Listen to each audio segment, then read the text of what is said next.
कोई साधारण कथा नहीं, ये मेरे गोविंद की महाराज की लीला है।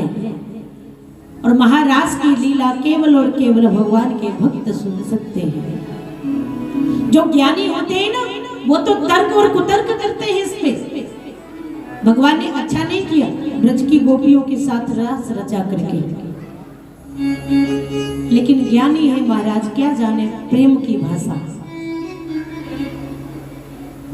जिसने कभी प्रेम किया ही नहीं, वो प्रेम निभाना क्या जाने। मीरा थी दीवानी मोहन की, संसार जमाना क्या जाने। जय जय। मीरा ने गाया, मेरे तो गिरधर गोपाल दूसरो न कोई, जाके सर मोर मुकुट मेरो पति सोई। सुखदेव जी महाराज कहने लगे, राजा परीक्षित, शरद पूर्णिमा की रात्रि को भगवान ने बांसुरी का निनाद किया। शरद पूर्णिमा साल में एक बार आती है, आप सब जानते होंगे। और ये वही शरद पूर्णिमा है महाराज, जिस दिन मेरे राधा गोविंद ने ब्रज की गोपियों के साथ रास रचाया। शरद पूर्णिमा की रात्रि को भगवान ने बांसुरी का निनाद किया, और जैसे ही भगवान ने बांसुरी को बजाया, वो ब्रज की गोपियां दौड़ करके आने लगी। मानो ब्रज की गोपियाओं को लगने लगा कि भगवान हमें आवाज दे रहे हैं, भगवान हमारा नाम ले रहे हैं, भगवान हमें बुला रहे हैं। और जैसे ही बांसुर की आवाज गोपियों के कान में पड़ी, गोपियां जो कार्य कर रही थी उसे छोड़ करके दौड़ पड़ी।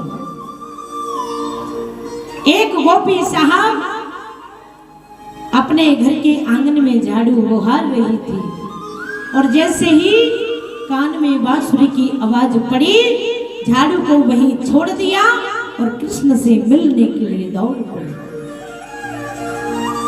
एक गोपी प्रातः काल होते ही स्नान ध्यान बना करके श्रृंगार कर रही थी, और जैसे ही कान में बांसुरी की आवाज पड़ी, श्रृंगार करना भूल गई महाराज।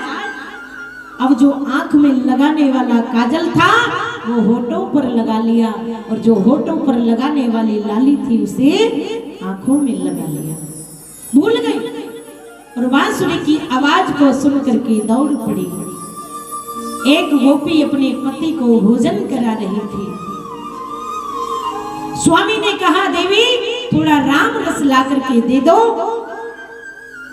और जैसे ही गोपी के कान में बांसुरी की आवाज आई, वो गोपी भूल गई, राम रस की जगह शक्कर दे करके पुनः दौड़ पड़ी भगवान से मिलने के लिए।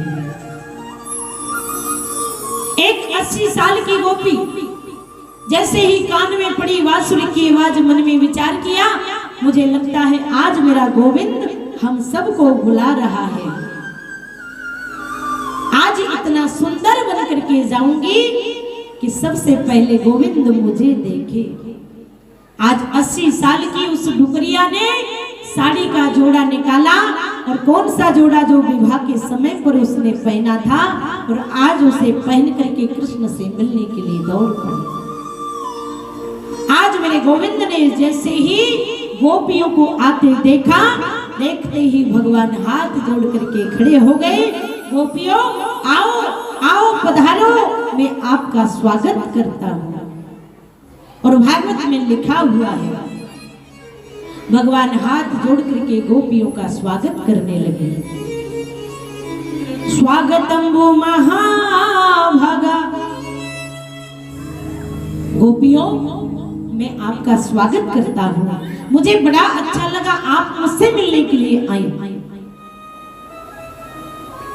लेकिन इतनी देर में भगवान बोल पड़े, गोपियों एक बात बताओ, इतनी रात में आपका आगमन कैसे हुआ, किस कारण से आप यहाँ आई हो? गोपियों ने कहा, वाह, पहले बांसुरी का निनाद करते हो, बांसुरी बजा करके हमें बुलाते हो, और जब हम आ जाती हैं तो ये पूछते हो क्यों आई हो?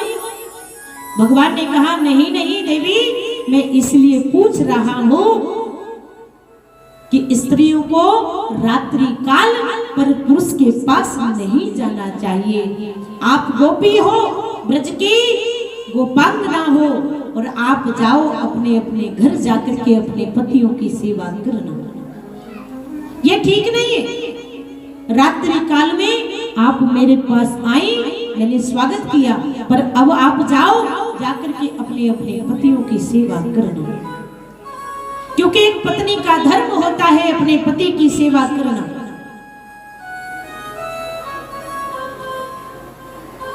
और जैसे ही इतनी बात कही महाराज, पत्नी का धर्म होता है पति की सेवा करना। आज गोपियां बोल पड़ी, कृष्ण हम वही करने के लिए यहाँ पर आए हैं। भगवान ने कहा ठीक नहीं है, बोले जाओ जाकर के सेवा करना। गोपी कहने लगी, प्रभु हम वही तो करने आए हैं, जो हमारे शरीर के मिट्टी के जो पति हैं वो अपने घर पर है, और जो हमारा आत्मा का पति है वो तो केवल और केवल कृष्ण है, इसीलिए आपके पास आए हैं। भगवान मानो गोपियों को उपदेश देने लगे, और जैसे ही उपदेश देने लगे गोपियों ने कहा, प्रभु ऐसे उपदेश हम भी बहुत जानते हैं। एक चतुर सी गोपी बोल पड़ी, बोले प्रभु एक बात बताओ, एक पत्नी एक गोपी अपने पति से बहुत प्रेम करती है, लेकिन किसी कारणवश उस गोपी के पति को बाहर जाना पड़ा, तो ऐसी स्थिति में उसे क्या करना चाहिए? लेकिन एक बात और, कृष्ण जब उसका पति बाहर गया तो अपना चित्र पट दे करके गया कि देवी अपना पति इसी को समझना, जब तक मैं लौट करके ना आ जाऊं, और इसी के साथ रहना, इसी के साथ खाना पीना करना। महाराज उस गोपी का पति वहां से चला गया, और उस गोपी ने अपने पति के चित्रपट को ही सर्वस्व समझ लिया, अब उसी के साथ हर प्रकार की वो लीला करने लगी। और जब उस गोपी के पति का काम पूरा हुआ, पुनः लौट करके द्वार पर खड़ा हुआ है, दरवाजा बजा रहा है, देवी दरवाजा खटखटा रहा है, देवी दरवाजा खोलो दरवाजा खोलो। पर वो गोपी अपने पति रूपी चित्रपट के साथ लीला कर रही है, लीलाओं में व्यस्त है। तो प्रभु एक बात बताओ, उसे जाकर के दरवाजा खोल देना चाहिए या फिर उस चित्रपट की सेवा करते रहना चाहिए? भगवान ने कहा, देवी सीधी सी बात है, यदि पति समक्ष आ गया है तो जाकर के उसे दरवाजा खोल देना चाहिए, असली पति की सेवा करनी चाहिए, नकली फोटो पति की सेवा करने से कोई लाभ मिलने वाला नहीं है। और जैसे ही ये बात कही वो गोपी बोल पड़ी, बोले प्रभु हम वही तो करने के लिए यहाँ पर आए हैं, जो हमारे शरीर के पति हैं वो तो केवल और केवल घर पर है, जो आत्मा का पति है वो मेरा गोविंद है। बोलो भक्त वत्सल भगवान की आज के आनंद की।